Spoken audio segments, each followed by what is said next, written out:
Arteta! What a strike! What a screamer! Zola! And a fantastic goal! Arsenal back in it! And here's Limpar, lines it up, finds the net. Arsenal in front. Stunning breaking news. As shock announcement comes from Juventus, apparently Aaron Ramsey will be leaving Arsenal on a free transfer for the Italian Giants this summer. This is the Arsenal Vision post-match podcast. My name is Elliot Smith. You can block me on Twitter, Yankee Gunner. We were just getting ready to record when this news broke. We're going to have to process it. We haven't really had time to deal with it, but apparently Aaron Ramsey will not be an Arsenal player next season and is going to Juventus. I kid. In fact, we knew that. So much ado about nothing. There is some debate whether it's $400,000 a week or $250,000 a week. I think we can certainly do a postmortem on his career at Arsenal later. We've talked him quite to death, not literally, figuratively, on this podcast. I don't know that we need to cover that in this particular episode. We will definitely save time to spare a thought for Arson's. I almost did that. That would have been bad. Aaron Ramsey's career at Arsenal down the line. And I think we would all agree on this podcast that we probably didn't need to be paying him either of those wages, whichever one you believe it is, and that the original sin is just not getting a transfer fee for him. So probably not a need to cover that in too much detail. I want to thank everybody who listened to the Would You Rather podcast that we did on Patreon. Paul couldn't make it for that, which is, I assume, why the feedback was so positive. I kid. We love you, Paul. But it was really, really a lot of fun. People seem to like it. We will do more of those. If you missed it, you can get to that over on our Patreon. If it's not for you, no big deal. We love you anyway, as usual. And we are going to talk Huddersfield today. Maybe not a vintage performance. We'll talk about whether that matters or not. And I think it is important as we get ready to discuss and debate this game to make the point that you can be critical of a performance and still be happy that we won it, right? Like, you can win ugly. That's better than losing ugly. It just isn't always necessarily the best indication of the direction of travel. And so we will probably have some thoughts about this game that aren't super complimentary, but that doesn't mean we aren't all thrilled that we took 3 points. And the first person who was thrilled that we took all 3 points is Tim. You can find him on Twitter at Stilberto. Hello, Tim. Hello there. Hello there, indeed. Paul's on Twitter at Paz in my pants. Hello, Paz. Woohoo. Woohoo, indeed. And Clive. You can find him on Twitter at Clive PAFC. Hello, Clive. Hello. Warned you were on mute. You almost got caught out. Almost got caught out like Mustafi, but you turned into Koscielny at the last minute.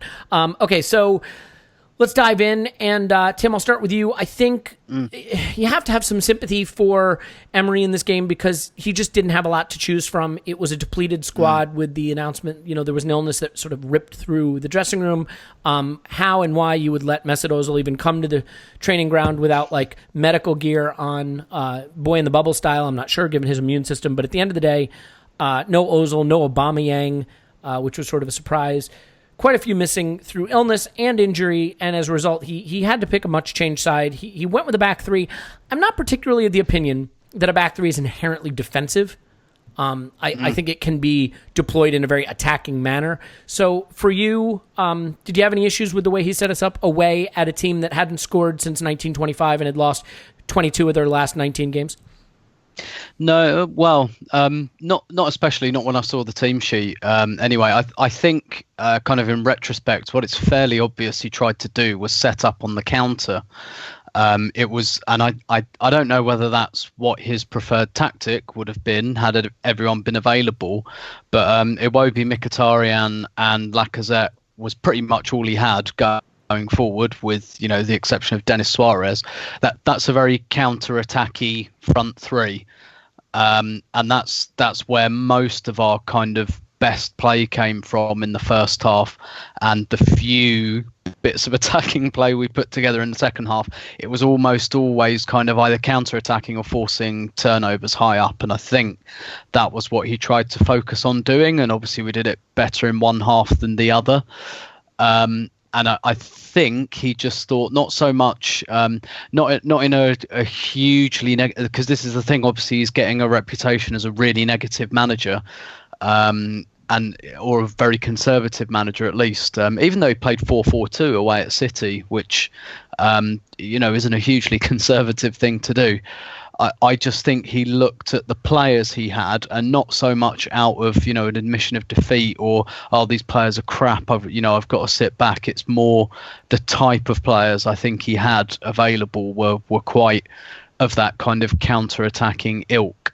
And that's not to say I don't think he likes that. I think I'm right in saying that was the front three he went with at Stamford Bridge. I think Aubameyang might have started ahead of Lacazette that day, but I don't think he minds playing with that kind of front three. But then also without Xhaka in midfield, I think that costs you a little bit of control, maybe of possession. I think what he tried to do is to make sense of the tools that he had, which worked okay in the first half. In the second half, it kind of went to pot for reasons I can't quite get my head around, to be honest. Yeah, I mean, it definitely did. Look, I mean, it was just ugly start to finish, but it was more ugly in the second half. And to be fair, let's just balance that against the ugly that is what happened to Chelsea against City and take a moment to laugh at that, because that was absolutely fucking hysterical. We wound up in fifth thanks to that. Tim, do you want to have just a real quick word before I move on to Paul about your comments regarding the Chelsea City game? Yeah, I mean, sometimes, Elliot, we see a moth and we think it's a horse, I don't know, because I still can't figure out which is which as between those two. And if you have no idea what Tim's talking about, just Google horse moth, and you will see one of my most proud moments. So, there you go. Touche. That was the proper rejoinder, and I will grant you that. I've been waiting. I've been keeping that in the back pocket for the last few weeks. Yeah, well, you haven't needed it because you're not often wrong. But look, let's face it. If you're going to be wrong about something, Chelsea getting tonked is a perfect one to be not on the money about. And so putting aside their travails and getting to our travails of winning games, Paul. Yeah, so for me, this wasn't a great performance. One of the things I wanted to get into, though, is what you thought of us with one striker up front. Because in theory, I've kind of had this belief that maybe we'd be better off picking one of the strikers and playing with two more natural wide players on either side. We saw that with Iwobi and Mkhitaryan in this game. Again, not a vintage performance, but did you get any feeling maybe in the first half that we had a little better balance by having those two flankers, or was it not working for you? No, I kind of thought the lineup on paper was pretty reasonable. It was nice to see Iwobi and Mkhitaryan doing their thing again. So to me, that was all good. I think Mkhitaryan maybe got tired in the second half, and that didn't help us any. But I mean, specifically, do you think that like having both of them out there and one striker looked a little more balanced for you? I mean, this is the first time we've seen in a long time not having the two up front or having Aubameyang, at least on a wing. Yeah, very much so. Don't worry, I was getting there. Oh, I'm sorry. Yep. Mm-hmm. Yeah, I wasn't going to go past it. Yeah, no, like on paper, it should have been more balanced. And I think in the first half, had we had two halves like the first half, we'd probably been okay about the performance. I did think it had more balance. We had two wing backs that, at least on this occasion, were getting forward. So we had width, and that was where our attack came from. I agree with Tim. Xhaka would have been an interesting addition to progressing the ball up the field, maybe more incisively. But on the whole, I mean, I think the first half showed what was possible. And I don't know what the second half was, really. I do prefer the idea of one good striker up front. These days, I'm pretty torn between Lacazette and Aubameyang. I think Lacazette, I think everybody's come round wherever they started off on Lacazette being class and being in form and being a bit of a force and being able to contribute with and without the ball.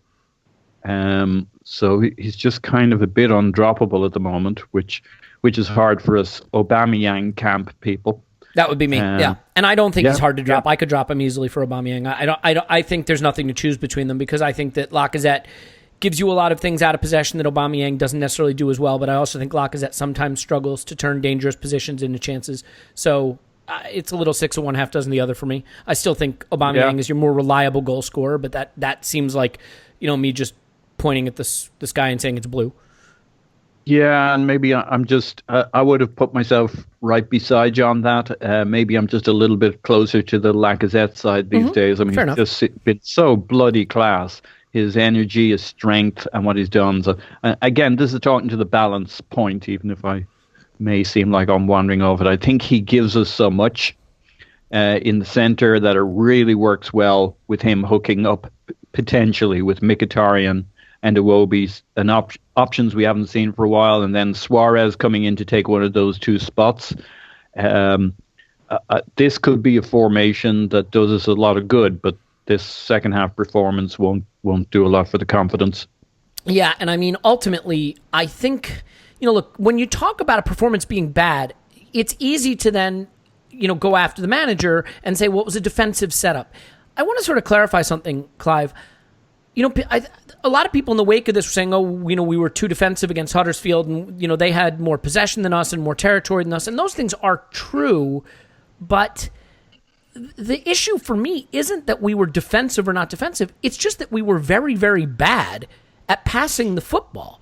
This is the thing that really struck me in this game, is that we were just really bad passing. I think we finished the game around 70% passing, and you have people like Kolasinac who finished around 50%. We were just not able to keep the ball and pass it to one another. And so, how do you look at an Arsenal team like this that certainly has some quality in it, going up against a Huddersfield team that admittedly has actually had the lion's share of possession in a couple of their home games recently, but is not a particularly good team, and we just weren't able to pass the ball to one another? What do you account for that? I think the whole performance, it's really down to our maybe lack of confidence away from home. I think he needs, although I do love his tactical flexibility, we have a problem away from home. And I do think he needs to settle on something away from home. For me, the back three, given the fact we've lost Bellerin, is the best option to do that. But the problem really, and the reason why we didn't really control this game, was not the formation, it was our starting positions. We were far too deep as a unit, and that back three was too comfortably made a back five. Our wing backs were disappointing for me in their starting positions. Not what they did on the ball, because we were all a little bit hot and cold on the ball, but their starting positions were far too conservative. They need to be far more aggressive to push Huddersfield back and gain more control of the game. The interior part of the team was fine. I didn't think we were. I thought Iwobi and Mkhitaryan did what they do. I thought they did it quite well. Lacazette had a decent to average game, and the two in front were okay. But your real trick when you play wing backs, they positionally cover the pitch, and they dictate the story. They're almost like your measure for how aggressive you are. And I just felt they were too late arriving. They played it like almost like midfielders, and they weren't like running through the lines that I hoped they would run. And sometimes when you have those wide players, you got to make runs. And I think if anything, to make the wing backs really work, you have to have the ability to switch play to them early. And I felt having the wing backs and having a Xhaka in there, and his ability to switch play with a heavy pace of pass, which means they're getting the ball in one-on-one situations a lot earlier. And what they'll do then, if they know they've got somebody who can switch it 50 yards, they will make the run. They will make the run more proactively. And that pushes the whole unit up. If you push the unit up, you get control. So we've walked away from a 2-0 win playing on the counter-attack versus the worst team in the league. But actually, we're thinking we didn't really control that game. And then you have to look at why. And that's, for me, was the reason why we didn't have the aggressive positioning. So systemically, I'm absolutely fine with it. With the players we had missing, there wasn't really much choice in the starting 11. But how we played it, how passive we were, and where we stood, I felt was, even for a counter-attack setup, I thought was a little bit conservative. And what you're doing then is you're passing square Elliot a lot to players who are standing and not moving, and there's no flow. And if you get your 5-yard pass off, suddenly you're running back towards your own goal and you're defending. And I felt there was no flow to us. We were passing to standing targets because I don't think we were aggressive enough. And I asked myself why, and I do think his confidence away from home, I don't think we're great. So that win, I hope, was a small building block to us getting some away confidence and hopefully some away systemic stability. I think the team needs it, and there's an opportunity to do that now with the personnel that's available and the personnel that's injured, that's almost forcing you to play this way, in my opinion. Yeah, and I definitely see that to some extent. I still have a hard time. I mean, Tim, for me, knowing nothing about football and having just watched for the first time this past weekend, it seemed to me that these people are not good at the football. Like, all kidding aside, okay, Kolasinac finished 55% passing on 45 passes. Maitland-Niles 61% on 52 passes. Iwobi 63% on 33 passes. Lucas Torreira 64% on just 28 passes from the midfield. Mkhitaryan, 74% on 27 passes. Mustafi, center back, 74% on 47 passes. That's how you put yourself in deep shit. I mean, Matteo Guendouzi only had 35 passes, but at least completed them at 83%. And Laurent Koscielny was our best passer on the day at 90. So, when you look at wingbacks, and by the way, I looked at it. It's not just that these were forward, long balls, through balls that were not being completed. Maitland-Niles and Kolasinac both completed about 50% of their passes in the middle third. That's how you put yourself under the cosh. That's how you wind up, chasing back towards your own goal. Do you have anything where you'd specifically attribute, this bad passing to anything in particular that you noticed? I think it was just it's a little bit what Clive said. I think the spacing was just wrong, and I think I know Xhaka becomes the best player in the world when he doesn't play, like a lot of players, but I do think that's kind of behind it, and that's not to say that Granit Xhaka is just so brilliant that he elevates the level of everybody around him just like that. It's just more that Xhaka's one of the few players in this team who has a very, very definite job that he does all the time, every single week, and has done ever since he's been in the team. And you see how pivotal this kind of player is to a lot of teams in the top six. You look at, I'm not suggesting he's on their level per se, but you look at someone like Fernandinho.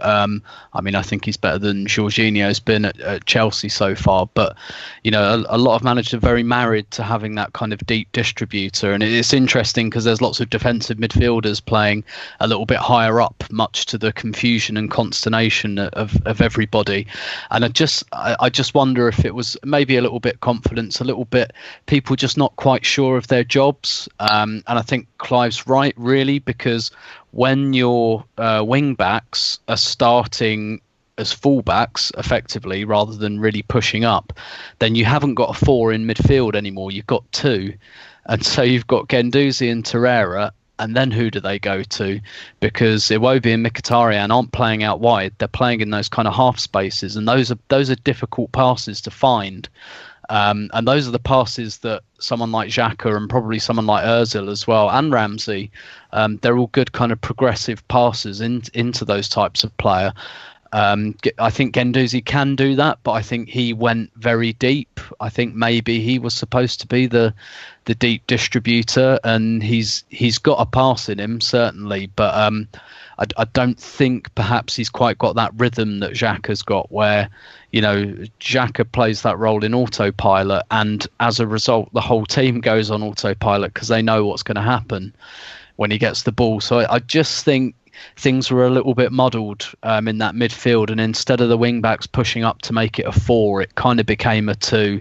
And even leaving that aside, there was lots of sloppy play from Kolasinac, which we're quite used to now. He regularly finishes kind of in the low 60s, high 50s for passing, which for someone who's playing ostensibly as a midfielder is pretty poor.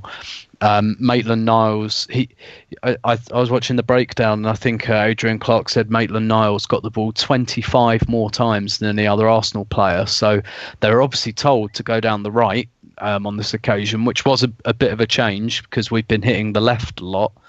But we hit Maitland-Niles a lot, and he got a lot of the ball. But unfortunately, he was quite patchy with it. I mean, he did some good, and we got a goal out of it, but he lost it quite a lot as well. And I think the wing backs being a bit iffy would kind of explains why perhaps Guendouzi and Torreira kind of struggled. And then that left Iwobi, I think, with a lot to do, because he was kind of trying to connect the team in two different areas, and he had a bloody good go at it. But I'm sure we'll talk about him later anyway. Yeah, I think. Yeah, go ahead, Paul. Elliot, could I add? I think Tim's been pretty harsh on Kolasinac. I mean, he hasn't given him. I mean, people can call his goal a tap in, but if you look at the run he had to make for that, his positioning, his awareness, and then people say things like, "You can't miss from there." Well, how often have we seen people Ask miss Gervinho. from there? He can miss from there. Yeah, exactly. So, it's a really good point. I'm due. glad you made it, Paul. And I always appreciate when your contributions add something substantive to the podcast. So thank you for that. Well, so, all right, let's talk about defending, and Paul, stay with you since you've taken the conch. Conch? Have I just outed you? Who's taken the what? Look, Paul has Under the cosh, taken the conch. Conch. Okay, great. So Paul has taken the conch, and you got to be really careful about how you say that, but no judgments. But buy the enclosed lingerie. Paul, I mean, defending is just not our thing. And the interesting thing here is this was Huddersfield's second highest XG of the season, expected goals of the season. They had something like 26 crosses, which you could say, well, that's good defending in a way because crosses produce low-quality chances, and so we wanted them crossing. They don't really have a target man, and that played into the strength of us having an extra center back. But, for me, if I look at the Chelsea game that we won, the second half was kind of boring, and it was just professionally killed off game. This was not that. I don't feel that we really ever had control in this game, especially in the second half. I mean, do you feel that there is something going on systemically here that's causing us to be under so much pressure and making it difficult for us to control a game? What did you see in the second half in particular that made us so jittery? I think the second half is largely down to just an appalling lack of quality. I'd like to think they all had the flu by the time they were done. Mm-hmm. I agree maybe on positioning and other players finding spots that you can play out from, and maybe us being a little bit predictable by the second half, and Huddersfield having a higher level of energy, knowing that there's always a goal against Arsenal and they'd nothing to lose, all that stuff. But there's really no excuse for that level of passing and performance. We do seem, Emery on his side does seem to be happy to concede the wings defensively. We certainly saw that against City, and we've seen it many times. And there are clubs that do that brilliantly. Atletico Madrid will give you the wings, but they're they've such a compact block in the center that you can bang the ball in as often as you like. You're not going to score. Whereas we seem to combine, we'll give you the wings, but we'll also give you the mushy center. And now with three at the back, that's a nasty way to refer to Mustafi, by the way. But I agree with it. Yeah, poor old Mustafi. So I was thinking about you the other day. If I went to the fairground with you to play whack-a-mole, would I just keep whacking the same mole? You fucking whacked the same mole. How did you know? Because that's how I play whack-a-mole. You see? Yeah. For a whole season, you whack one mole, even though all those others are popping their heads up. But, I've only got the one mole to whack. Oh, okay. So, this is another game where people had various things to say about Mustafi, but he wasn't the problem, was he? Really? It was us. I mean, let's put it this way. If he hadn't had the rock that was Koscielny standing next to him, he might well have been the problem. I thought Koscielny deserves a lot of credit and was arguably the man of the match. But, yeah, I mean... He was the man of the match, wasn't he? He was superb. Well, he was everywhere, and he's reestablishing that level of performance. And I have a very high view of Monreal, but I think he gets very intimidated against a pacey player, more so than he should have. And they put pace against him. And Kolasinac on his wing is not the most fastidious of defenders. And I think we just conceded the wings, and that's something Emery is willing to do time and time again.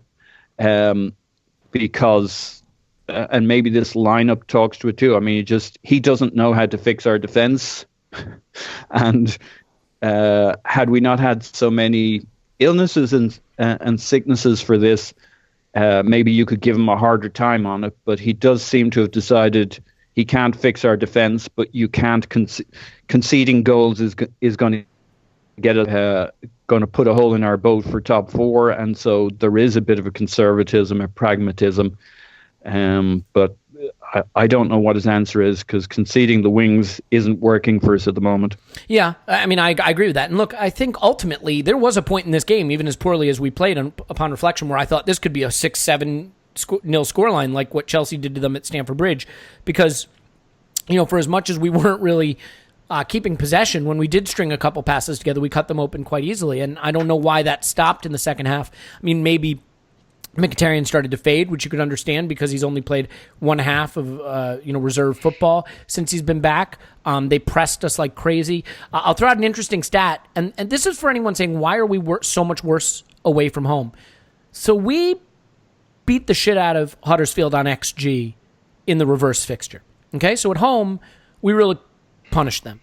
The passes per defensive action, which is the statistic that is most commonly cited as a sign of press. What that basically means is how many passes are you making before there's a defensive action, right? Like before someone tackles you, intercepts you, fouls you, something like that. In the home fixture, you guys will like this. They had 5 passes per defensive action before we stopped them, broke up their play. And we had 10. So we were keeping possession really well, and they were getting pressed. In this fixture, we had 4.5 passes per their defensive action, and they had 10. So it was almost the exact reverse pattern of play, where they pressed us like crazy, and we capitulated against that press. And I'm wondering if away from home, teams are being more proactive in pressing us, and that is kind of our Achilles heel. We don't have the technical security and escapability in midfield, and we suffer for that away from home when we get pressed. And that's something that I think would be interesting to go back and look at. But, Clive, I want to talk about Iwobi for a minute. An interesting performance from him. He scores a goal.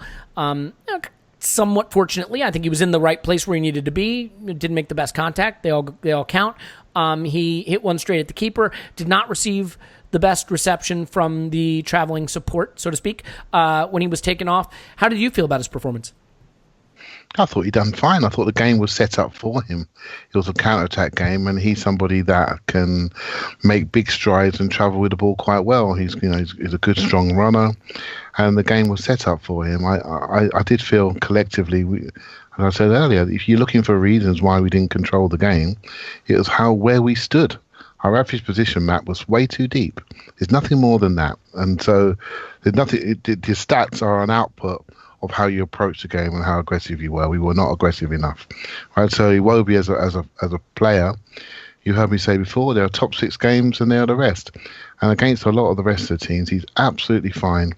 I think some of the frustration with him is not with him per se, but potentially the general downgrade of Arsenal. And people look at players before and players who are not playing and players who are on the bench, and they see him and they think, we are not upgrading. And so he becomes a target, and they don't actually see his game. I think if they were to look at his game a little bit more and think about what he's done and to get here and the level of production, I know he's inconsistent, but I think the issue is the upgrade issue and also the reliance issue. We are so reliant on him, and when we are desperate for somebody to do well and be that player, and when they're not quite that player, then our reaction to them can be a little bit indifferent. So as a player, I sway on him because his performances, they sway. They go up and down. I think the issue with him is I don't think he sustains long runs of football. I think he needs to be taken out. But with Mkhitaryan not quite there and the Ozil and Ramsey situations the way they are, I don't feel we have the backup. Hence why we brought in a Denis Suarez, who's nowhere near at the fitness level to really contribute consistently. So therein lies the problem there. I know I went onto a little bit onto the reaction of Iwobi, but for me, it's almost beyond the player. It's where we are as a club and as a squad, and I feel he absolutely pays a price for that, and which we all saw online yesterday and today. Yeah. What about you, Paul? Yeah, I just feel that we're making maybe a bit of the Giroud mistake here again, where he's getting judged because he, as Clive alludes to, he's the guy that keeps getting played, and no matter how you feel about him, for those who are frustrated by him or who don't think he's good enough to be a starting player in a top 4 or top 6 club, if they could console themselves that he's like a squad player or maybe a very good squad player who we use when we need him, who plays a role, who comes in when he's needed, who happens to be starting all the time because the manager doesn't see anybody else that he wants to start ahead of him, we would maybe stop taking it out on him. I think most people would say, had Giroud been our plan B and used as such,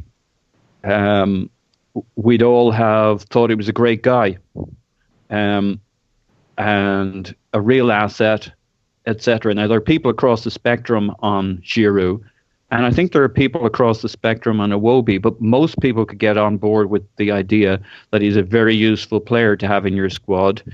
And we should remember, it's not his fault, if you're not crazy about him, that he gets started all the time. Yeah, no, I think that's perfectly fair. I think, look, to me, and this should just be obvious, there's a big difference between critiquing a player on the merits and abusing a player directly, or, coming at them on social media or whatever. And one, I think, is perfectly reasonable part of the discourse and discussion around football, and the other is just bad behavior. I think you can evaluate Iwobi any way you want, as long as you're not tagging him and telling him he's bad at football or something stupid like that. So I don't think there's anything wrong with that. Clive, should we volley this one back over Tim's head? And no, you okay? You want to talk? Okay. I just got message back that we don't need to volley it back, Tim. So that's good. How about we do this? How about we put on something sexy for our partners, or put something sexy on our partners for Valentine's Day that's coming up, and then come back and let Tim participate in the podcast. So we'll take a break. We'll be back with more right after this.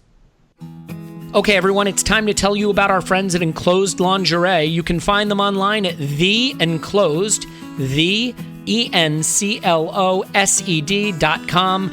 Enclosed Lingerie is a Lingerie of the Month club. That's right, just like a Beer of the Month club, only better, because it's a high-end luxury lingerie gift for you and your partner that's going to enhance the intimacy in your relationship. Right now, if you put in Arsenal at checkout, they're going to give you $35 off any gift from Enclosed Lingerie. So you're going to want to go to theenclosed.com and sign up now. Look, Valentine's Day is around the corner. What better way to celebrate the romance in your relationship than celebrating Valentine's Day with a gift from The Enclosed? And the gifts keep coming every month. So while it can be difficult to remember to keep the romance, to keep the intimacy in your relationship, The Enclosed has your back. Every month you're going to get that high-end luxury lingerie gift, and it's going to remind you of the importance of romance in your relationship. So do it now. Go to theenclosed.com. There is a perfect fit guarantee, so you never have to worry about the fit. It's beautiful high-end luxury lingerie. Just go to theenclosed.com and enter promo code ARSENAL for $35 off at checkout. Do it now. Okay, we're back. Now that we got that sorted out, let's get into more of what was, let's say it, an instant classic that I'm sure Paul's on his third viewing of. Look, a win is a win, but in the interest of hashtag content, I think we should continue to break this one down. And Tim, I want to talk about Maitland-Niles. We're in a weird position right now. I think Paul was making an interesting point. Bookmark that, Paul. That, we tend to evaluate a player without looking at the circumstance by which they're playing in the position and to the extent that they are, right? So Iwobi maybe in an ideal world wouldn't be starting every single game for Arsenal right now at this stage of his development in his career, but he is for all the reasons that we know. Maitland-Niles is in a similar situation. Probably not a right back or a right wing back. Why is he starting for Arsenal? Because Hector Bellerin is out for a year, because Lichtsteiner is dead, and because Carl Jenkinson is a super fan and not particularly a first-team footballer. So, that's why he's starting there, and it's going to be hit and miss. So, for you, what is the right way to evaluate Maitland-Niles, in particular this performance? Beautiful cross for an assist. Can't look the other way on that. Once again, I thought pretty strong in the duels, but again, passing at a pretty low rate and giving the ball away somewhat recklessly in his own area. It's a little bit good, a little bit bad with Maitland-Niles right now. Yeah, and I think that's the thing that concerns me, is that some of the errors are quite routine. And he's going to become a target quite quickly, I think, particularly with the press, because he turns the ball over a lot in the defensive third. And it seems really unnecessary, because his technique and his body strength are both really, really good. And it just seems like, sometimes you watch him and 1 minute you're like, oh, I'm really impressed with how calm he is. And then the next minute you're like, wake up, man! Ratchet up the intensity. Calm is a good. Bit. Sleeping is bad. Exactly. Yeah. It's did you ever see the movie My Own Private Idaho? Yeah. The Gus Van Sant. kind of where the guy's got narcolepsy. It kind of feels like that a bit with Maitland-Niles. Like sometimes you're like, oh, he's super cool and composed, and the next minute you're like, Ainsley. Well, there was one. You remember the one? He had a pass. I mean, there are different ways to lose the ball, but he had one like square pass to sort of no one right to the Huddersfield player that was really bad. But then, if I'm thinking about the same one, he like sprints back to win it back, and then wins us a free kick, and you think, "Yep, exactly. When you're on it, you're really, really good, and you're really secure, and you're good on the ball and everything." And we saw it with the assist, which it happened down the other end to me, so I didn't actually appreciate what a good ball it really was. The best compliment I can give it was Sterling-esque. Given how often we see Man City score that goal, and he overlapped at the right time with Mkhitaryan, and that was, that goal was structured in such a way you think, we worked on that a lot in training. That was the kind of goal that Emery and the team would have been visualising on the training ground. You think, yes, you can do that. When you got the afterburners on and we were on the counter attack, you got up there and you got that overlapping run and you played it, and there's so much there. He makes basic errors which are especially frustrating because they seem quite unnecessary. They seem beneath him. It doesn't, I didn't get angry at Lichtsteiner for getting torn apart by Raheem Sterling, because I just kind of thought, yeah, that's probably just where you're at this stage of your career, Whereas with Maitland-Niles, I thought it was a really mixed bag, but it didn't.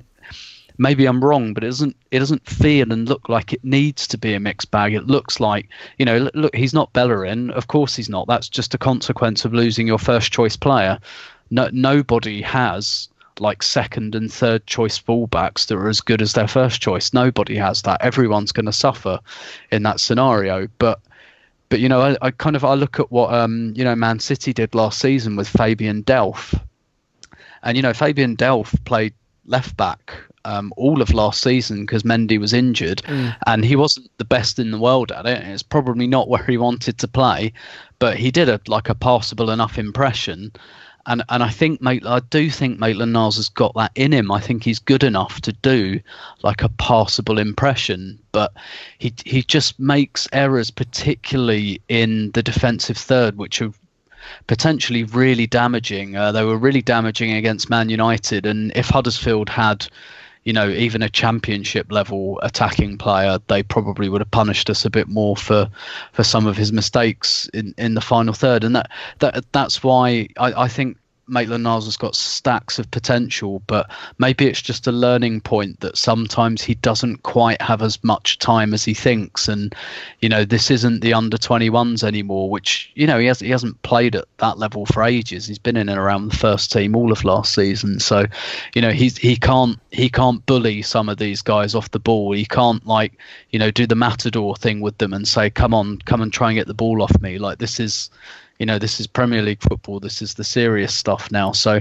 I'm not saying I want him to turn into like a vain, like eye bulging, vein propulsing madman or anything. Like his composure is valuable, but a bit like Guendouzi, right? Guendouzi's got super composure on the ball, like unbelievable composure, takes the ball in, ridiculous scenarios and isn't worried, but you don't get the impression he's asleep. He's an intense player. He plays seriously, and he at least has the good sense to go down if he's losing the ball, try to get a foul. Yeah, exactly. And particularly Maitland-Niles is going to have to knock this out of his game if we've got Kolasinac giving the ball away on the left-hand side as well. But, Kolasinac, he kind of adds something going forward at the very least. And I just think Maitland-Niles has got to worry about the basics for now, because I think he's got the rest. Yeah, well, and I mean, I've never seen a situation like this on social media where in one tweet or in one breath, someone would be saying, oh, Maitland-Niles, gosh, what a bad game. Oh, God, that guy struggled. And in the very next breath being like, we should stick with Maitland-Niles at wingback because he's our best option. I mean, Clive, it is a weird situation because everyone can see what Tim is talking about, those, the learning curve, the growing pains at the position. And yet, I think almost everyone unanimously agrees that he's still the best option we have to keep going at that position. And I worry for him a little bit because he's going to have to, you know the expression, tweet through it? He's going to kind of have to play through it. Like, be bad at times, take a bunch of stick at times, and yet run back out there and do it again because he's the best we got. So, I mean, where do you come down on how he's developing in that position and how he played against Huddersfield? Yeah, I think Tim touched on it, and I'm going to take it a little bit further, actually. I think he is a product of academy football.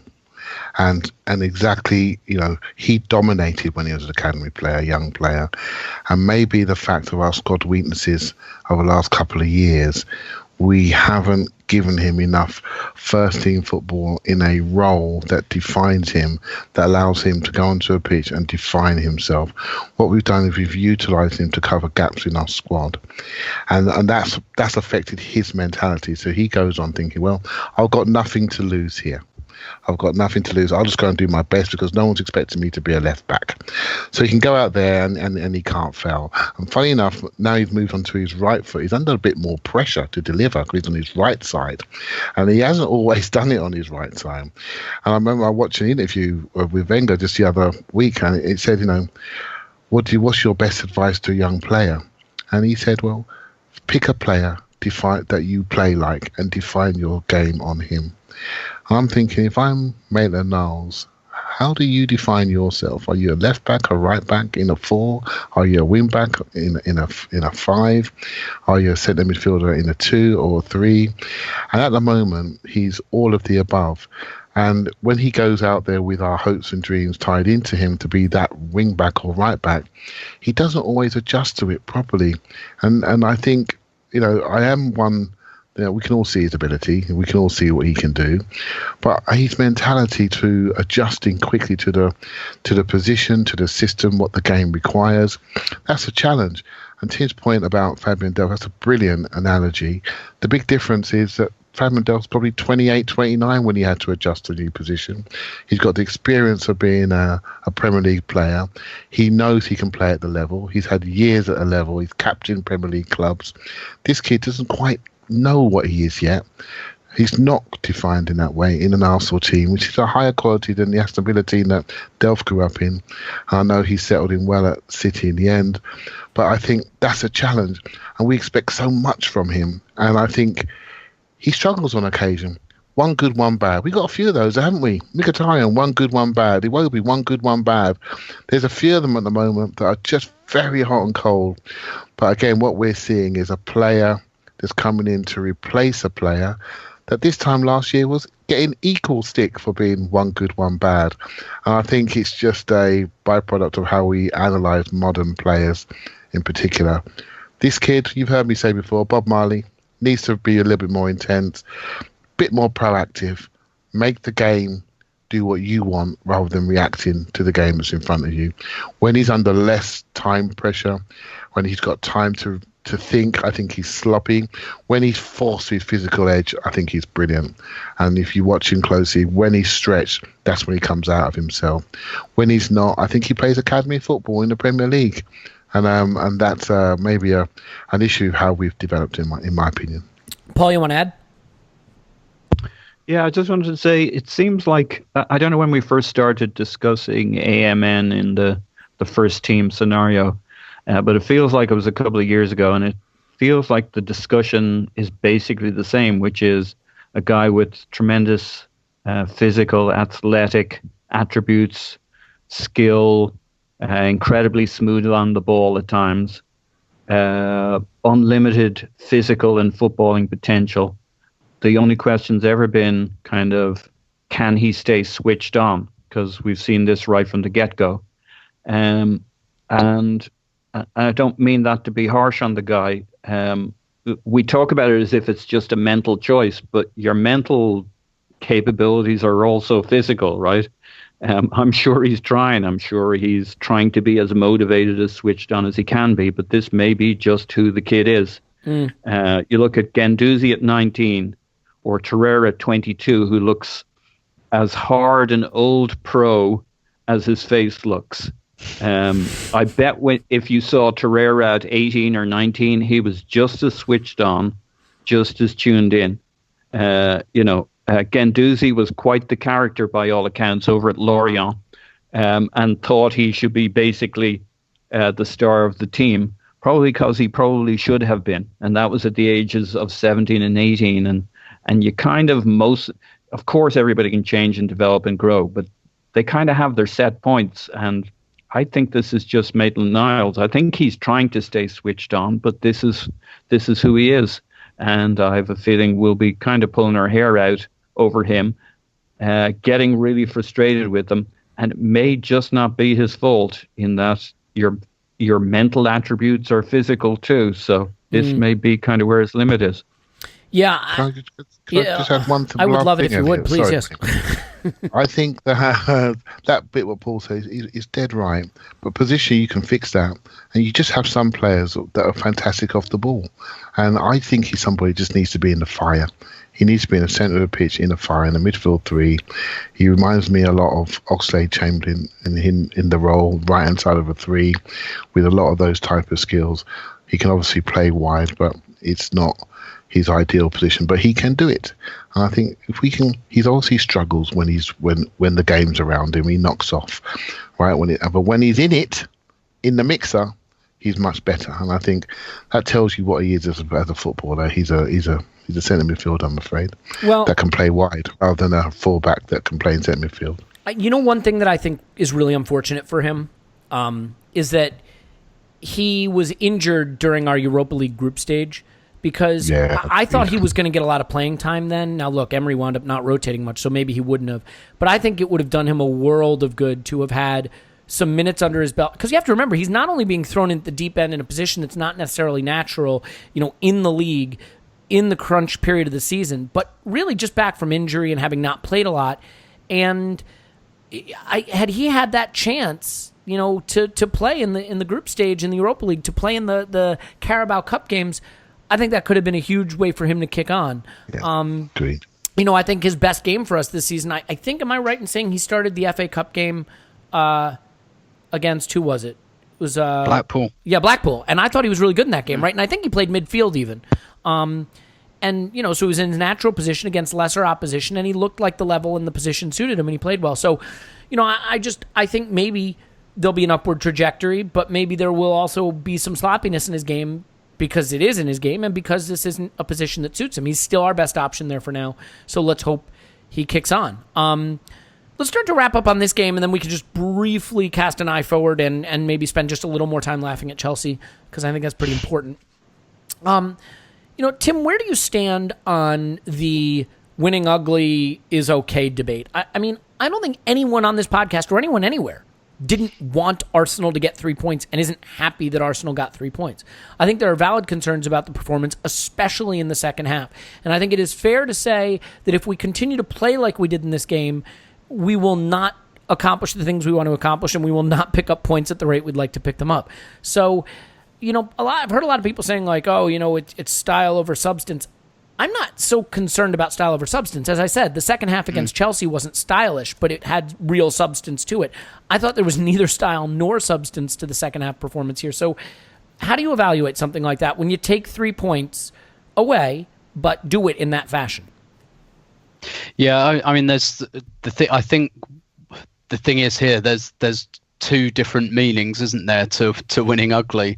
There's winning ugly by kicking the opposition about and maybe playing a bit of long ball or playing a bit of counter attack or being a bit defensive, and then there's winning ugly, which is basically just playing shit and winning.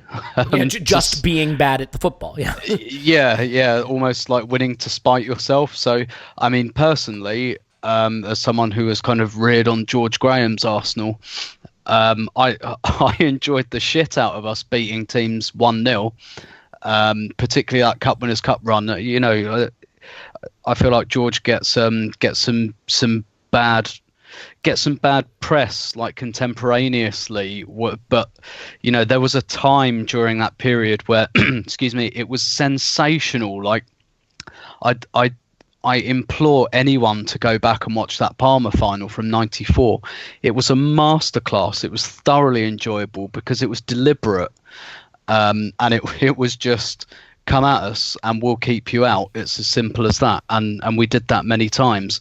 The problem was with the end of George's reign, that kind of very quickly just went to, oh, we're just playing shit now and we're just sticking defenders in midfield. And that's the thing. So really it's about, isn't it? It's about process and result, isn't it? And it's about how much you believe the ugly part is part of the process.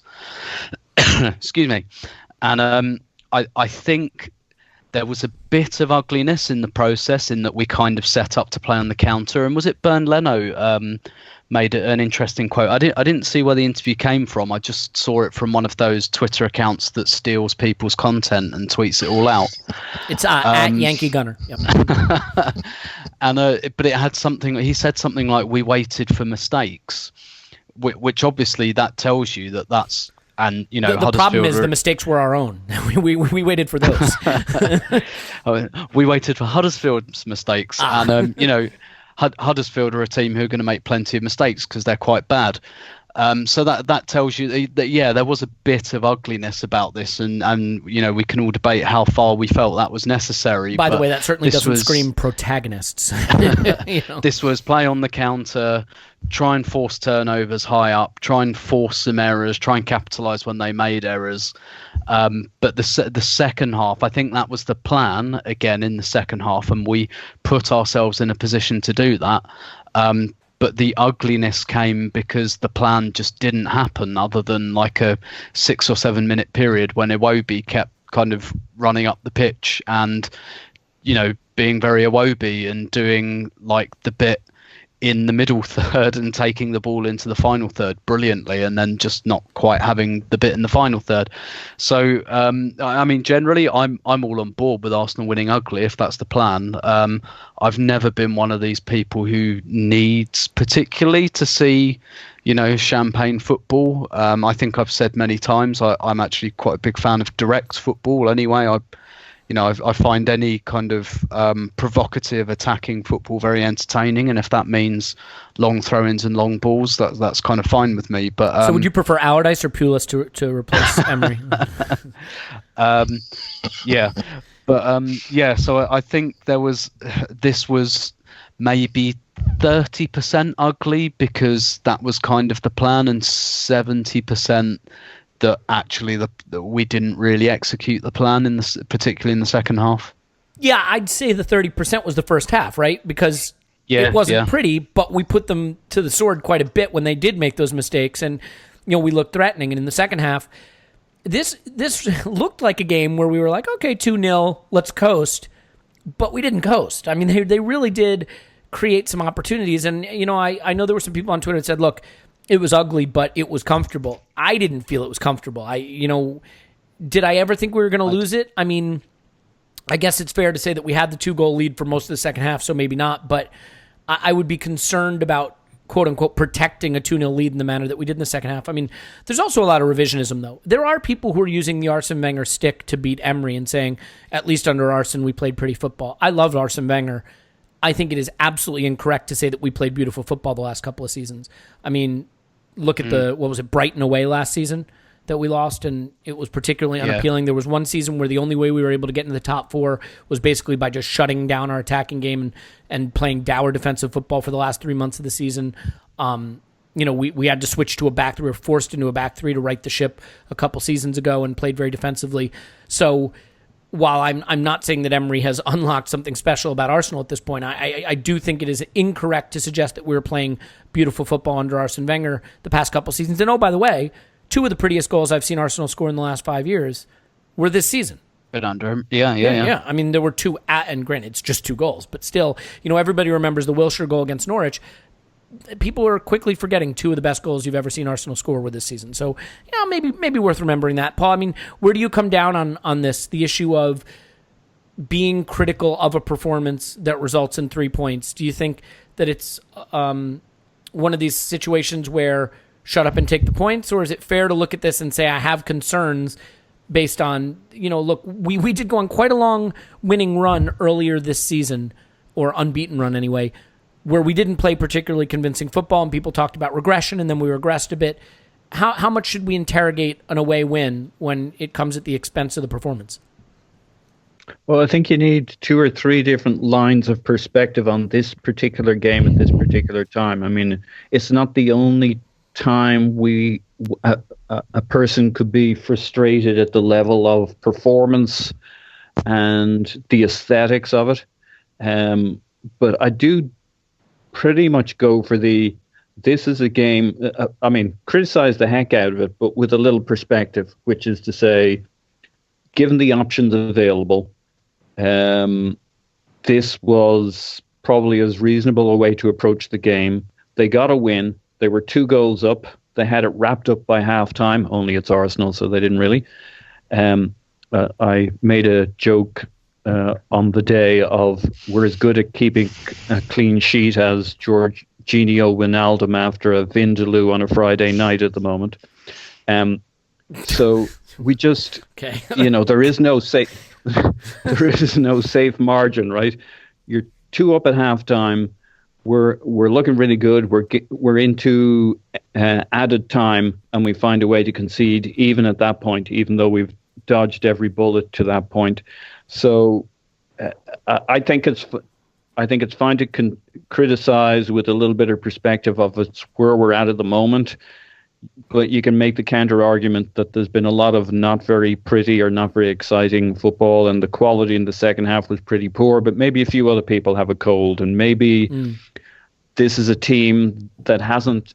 This was an 11 that hasn't played together like this in this format for a little bit of time, and that telling a team to wait for mistakes is not what this team has historically done.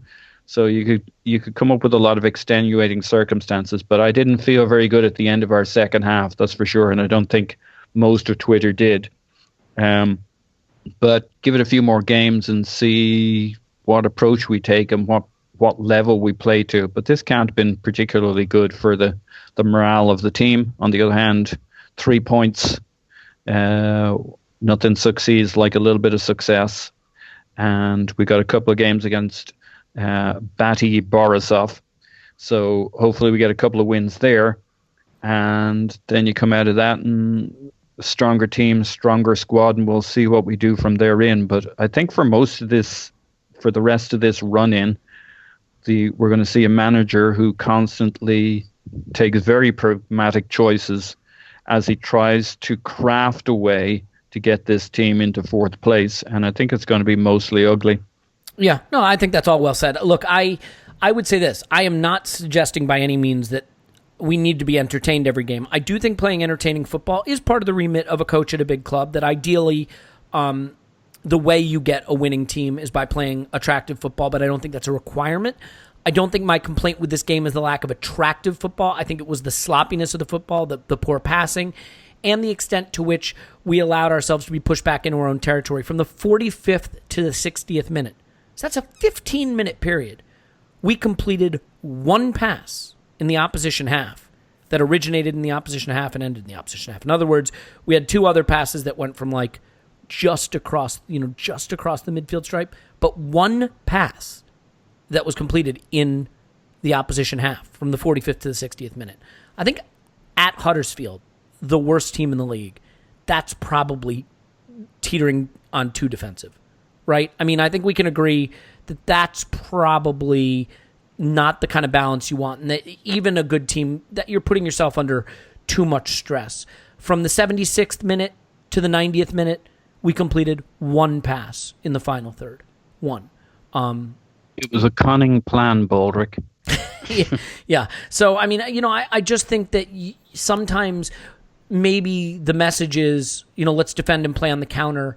And unfortunately, the message is received too well, for lack of a better way to put it. But ultimately, look, it is the points that matter. And, as we saw, teams lose games they shouldn't lose or don't deserve to lose. I mean, look, Spurs keep picking up points despite not playing well and probably not deserving to pick up the points. And I don't think they're complaining about that. They may be complaining about the fact that they've lost their cheese room at their new billion-dollar stadium that will be ready in 2042. But that's another issue. Before we move on and laugh at Chelsea really quickly at the end, Clive, I just want to touch on Mkhitaryan for a second. He's sort of like the Deus Ex Machina of the team when he plays. There is something he brings on the pitch that I can't quite put my finger on that makes us feel more dangerous and more attacky and more threatening. But he is a mystery box player. He can trip over his own feet with the defense, at 6s and 7s, or he can play the killer ball or score a beautiful goal from outside the box.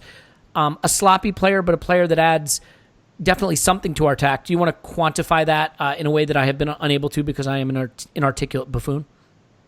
Yeah, before I talk for me and probably Paul as well about Mkhitaryan, I just looked at our lineup versus Spurs, and in that game, the players that weren't involved in this game, we had Socrates, Holding, Bellerin, Xhaka, Aubameyang, Ramsey. None of those were involved in this game in any which way. Add those players to this team, and we look. You forgot to add Mustafi. He wasn't involved in this game either. Yeah, okay. On Mkhitaryan, who's his first game back. And by the way, Mustafi was not the biggest problem in our defence. I think Monreal is an issue.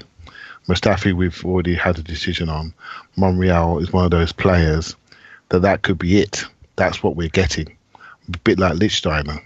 And there's nothing else there in the legs.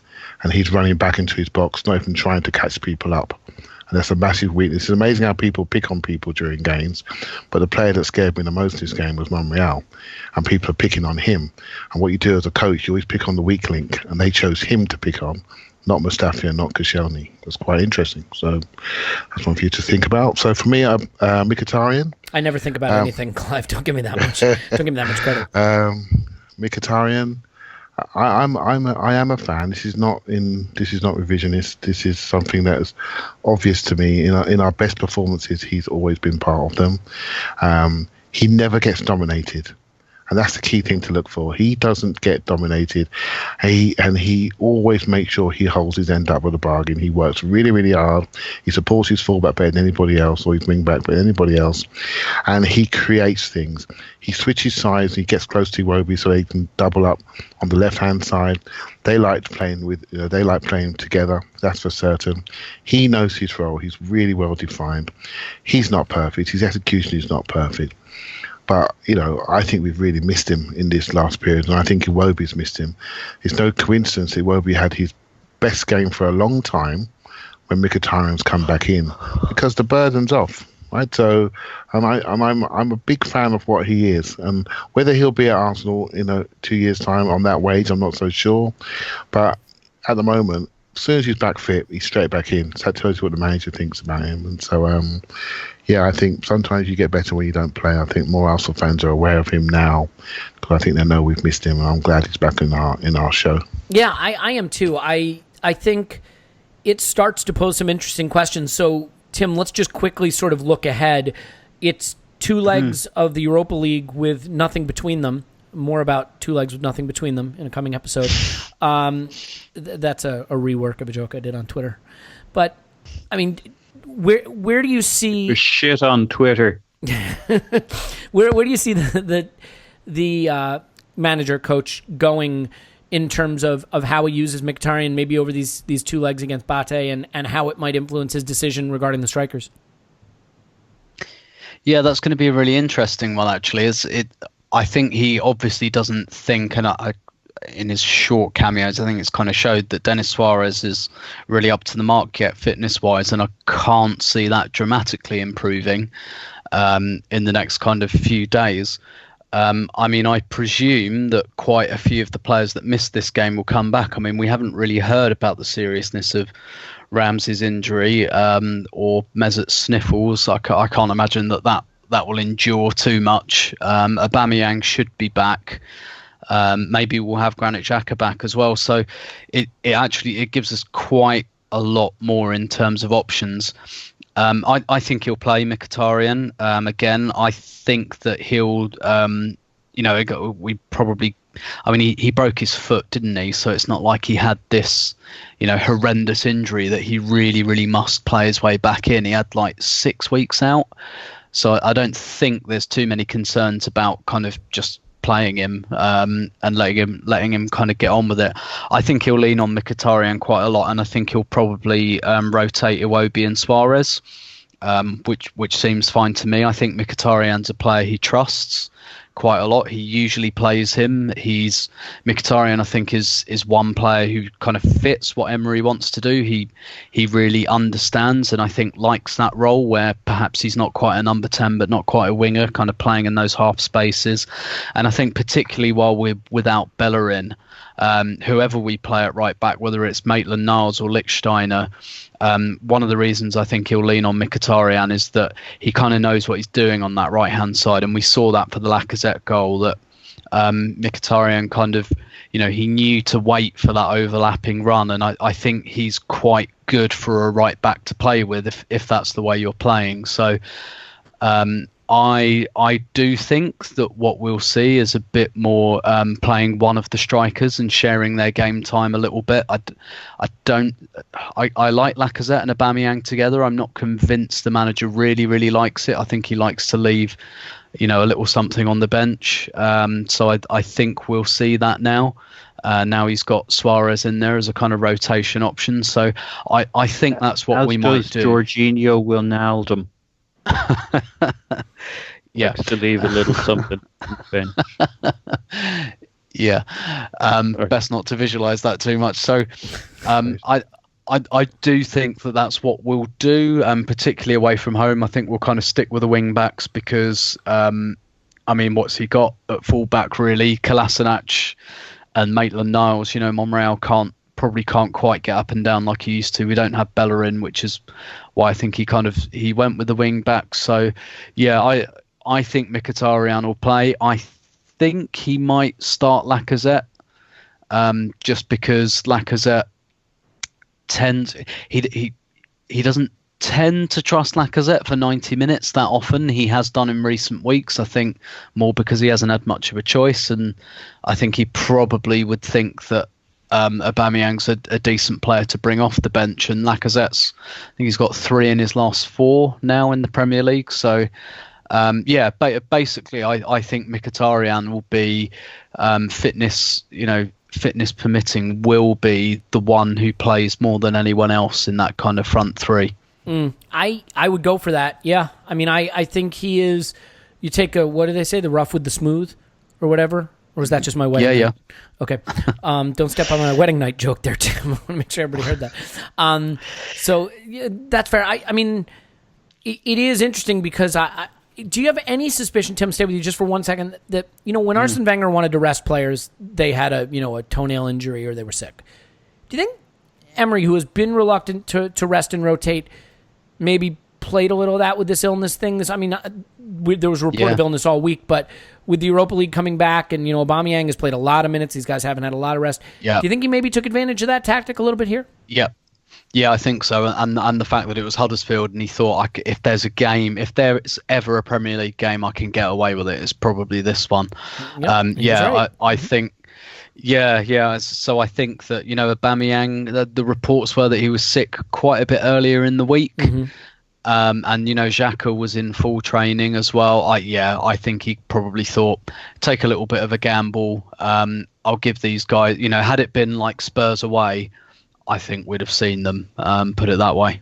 Yeah, I kind of tend to agree with that. All right, well, let's start to wrap up for the third time. We will start to wrap up. Clive, quickly, your favorite goal that was scored against Chelsea at the weekend? I like Aguero's long shot right into the top bags. I like that. I'm not sure that makes him a better striker than Thierry Henry, but hey, people's memories are very, very short. Let's be clear. Neil Custis is a moron. Just in case there's any confusion about that. Not just him, but hey, look, that's the way it goes, right? People just can't think. Whatever happened today. Yeah. Mm-hmm. Yeah, exactly. But yeah, it comes back to Chelsea are being found out, aren't they? They can only play one way, and the players don't always like it, and they are rebelling slightly, particularly away from home. They won't do it in front of their own fans, but away from home, they're thinking, yeah, you know what, I don't fancy this. I'm sick of running around doing what he wants. He's brought in 2 of his boys in Higuain and Jorginho, and we're playing for them, and they're not that good. So there you go. So they're rebelling. So good luck. I hope they implode. I'm just gutted that Manchester United have found their swagger, because otherwise we'd be sitting pretty, wouldn't we? We said on this very podcast that Chelsea were going to fade away, and I think they will. And I tell you something, if there was a seminar that you wanted to attend on how to down tools as a professional footballer, you would almost certainly take it from Chelsea. They know how to down tools like nobody's business. Paul, which was your favorite goal scored against Chelsea at the weekend? Yeah, well, it was very much that Aguero goal. I don't think there was anything quite in that department. That is the incorrect answer, by the way. There's only one right answer, and that isn't it. Do you want to know what the right answer is? Yes. It's a little hilarious little Aguero tap-in after Ross Barkley did. Who the fuck knows what, and heads it right back to him. Yeah, that was hilarious. Come on. You don't love a goal against Chelsea that involves them screwing up themselves? But, the same weekend he was shown up by Kolasinac's That's fair. That's nice fair. Little tap in. Okay, yeah. You got me there. Hey, you know what? That raises a question, Tim, that I'll pose to you as the final question of the podcast. Just there are a lot of people calling for Sarri's head at Chelsea and saying he should be sacked. I'm thinking he might be sacked. A lot of Chelsea fans want him sacked. There doesn't seem to be the same hand-wringing over calling for him to be sacked as there is over even criticizing Emery at Arsenal. And I'm curious what you attribute the difference to. I mean, I realize they just lost 6-0, and we didn't have anything quite that bad happen to us, although I would submit that our performance at Anfield could have resulted in something like that. But even putting that to one side, I'm not saying Emery should be sacked. What I'm saying is it maybe just the culture of sacking coaches there that makes it less taboo to do it? I mean, theoretically, we sit level with Chelsea. They are further in a cup than we are.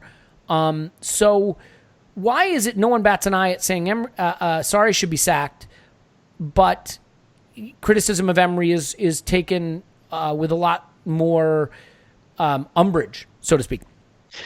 Yeah, this was addressed actually, I think, on the Tifo Football podcast last week. They did like a Sarri episode, and they spoke about exactly this actually. And one of the things they said, yes, first, the culture of sacking at Chelsea, it's much more, we'll get rid of his because kind of that's what people expect. I mean, would any of us be surprised if in the next 24 hours Sarri sacked, or the next week, or the next 2 weeks? No. Whether we personally agree with that or not. But also, I think they were kind of saying that Arsenal are kind of having the season that everyone expected them to. Everyone looked at Arsenal and thought, they're maybe 6th, 5th, maybe they can scramble into 4th, but they should probably try and look at winning the Europa League. And effectively, again, it's back to that results process. I mean, the process has probably been a bit of a surprise to this point, but the results possibly haven't. We're about where everyone expected us to be. So I think for Arsenal fans, obviously we're more involved and we're looking at the process and the performances, but for most other people it's a bit like, Arsenal are doing roughly what I thought in the results kind of arena. So I think those two things explain it. Also, we have had quite a bit of upheaval still, even since Wenger's gone, like the CEO and the head of recruitment have both left. So there's still been some heads rolling. Yeah, I mean, I think the interesting thing with Sarri is, and I think we're even seeing it a little with Emery, don't go on long winning runs early in the season that elevate expectations. You know what I mean? Chelsea were theoretically title contending earlier in this season. And that doesn't look so good. I mean, if you took Chelsea's results from the last 2 months and put them at the beginning of the season, people would call it growing pains. If you took the beginning of the season results and put them now, people would say you're seeing the fruits of the process. And maybe the same would be true of Emery's results. But, when that's not the case, people get their expectations elevated and then become disappointed. And you won't like me when I'm disappointed. Trust me. Paul, final word on that? Yeah. So the other big difference is that Sarri's opened the door on this. I mean, you can see that's a really massive daylight between him and the club. His comments about Roman not being reachable essentially were not good. Yeah, so that's on one side, and his having a go at the team as if he's done everything he can, and kind of, especially with, I mean, he knows the history. He knows that team has been called out before by two previous managers for doing something similar. So there's nothing accidental there. His first utterances, people were saying, oh, well, maybe it's a translation issue, blah, blah, blah. But so he's gone there several times. And then you interestingly contrast that with Emery and talk about a guy fully aligned with his club keeping his nose super clean. And, he does have his issues to deal with beyond where we're at in the football. I mean, there's the Ramsey and Ozil mines that he's negotiating, and he's done reasonably well on. So it's almost a case study in alignment versus separation. And maybe Sarri's just protecting his reputation and reflecting the reality of his club. Maybe if the owner wasn't Abramovich, he'd have kept himself visibly aligned with the club. But it may just be a reflection of all of the shit that's going on back at Chelsea. And I'll say this, Emery definitely owes Ozil at least a thank you in one department, which is that whatever's going on between those two, and I'm sure Ozil is playing his part in it, but on the PR front, Ozil seems like he's rowing in the club's direction. You know what I mean? You look at like what happened with Pogba and Mourinho, and that was much more in the public eye, whereas whatever's happening with Ozil, it's happening behind the scenes, and Ozil's public face has been his usual well-managed PR. So I think we've benefited from that not bubbling up into the public view, at least in terms of their open contempt for one another. Clive, and I do think we can be somewhat cynical about Ozil.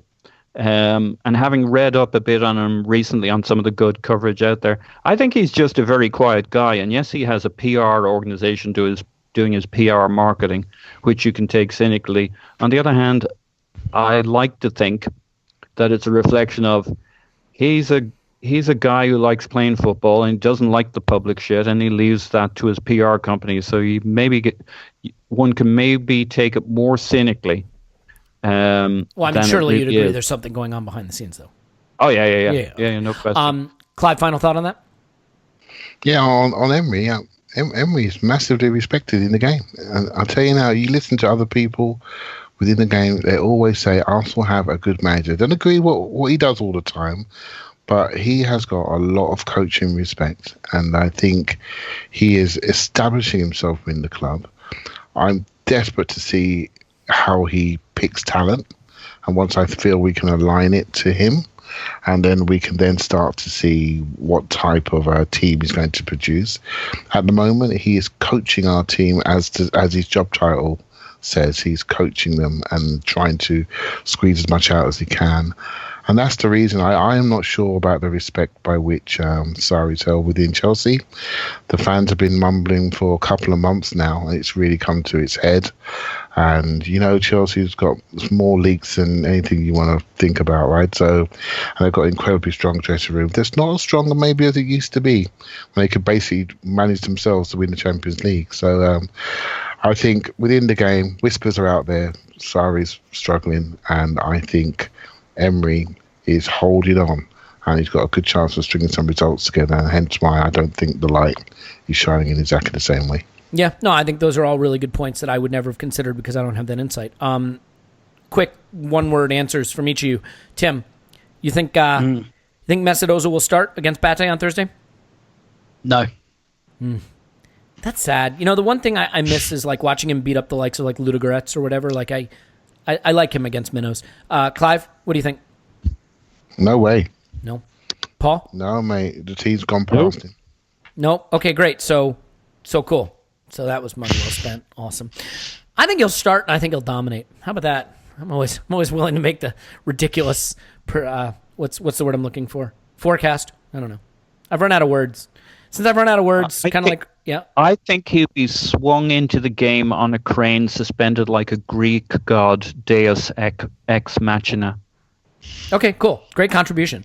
The words thing is working about as well for me as the passing thing did for Arsenal in the second half, so we should leave it there. Paul's on Twitter at Pause Into My Pants. Thanks, Pause. Woohoo. Clive's on Twitter at ClivePAFC. Thanks, Clive. Thank you very much. Tim's on Twitter at Stillberto. Hey, Tim, you haven't plugged any writing. What are you writing about? Don't know yet. I was hoping to steal some ideas tonight, so maybe I'll listen to this back. Unfortunately for you, this was a shit podcast, so you're not going to find anything here. And you'll get 1,500 words of this podcast rehashed somehow. Yeah, that's fine. Giorgio Wijnaldum, Tim. Just print out the closed captions from the YouTube version. All right, well, it's still a pleasure to talk to you. My name's Elliot Smith. You can block me on Twitter, Yankee Gunner. Give us a 5-star review right now. Ask things about Scott. Scott will be back on Thursday. We'll try to do something live on Thursday, as well as some more great Patreon content. But if you haven't listened to the Would You Rather pod we did on Patreon, and you've been thinking of trying our Patreon, I think it's some of the best stuff we've done to date. It's just a lot of fun and a lot of really challenging questions that really force you to take a position on where you stand on Arsenal right now. So you can go do that on Patreon and try it. And if you hate it, then cancel your subscription and send me a nasty email. Or your feces in a box or something. I don't know. So yeah, anyway, that's it. That's all we got to talk about. Give us a 5-star review, all that stuff. We love you. We appreciate you. And we will talk to you after Arsenal 10. Date nil.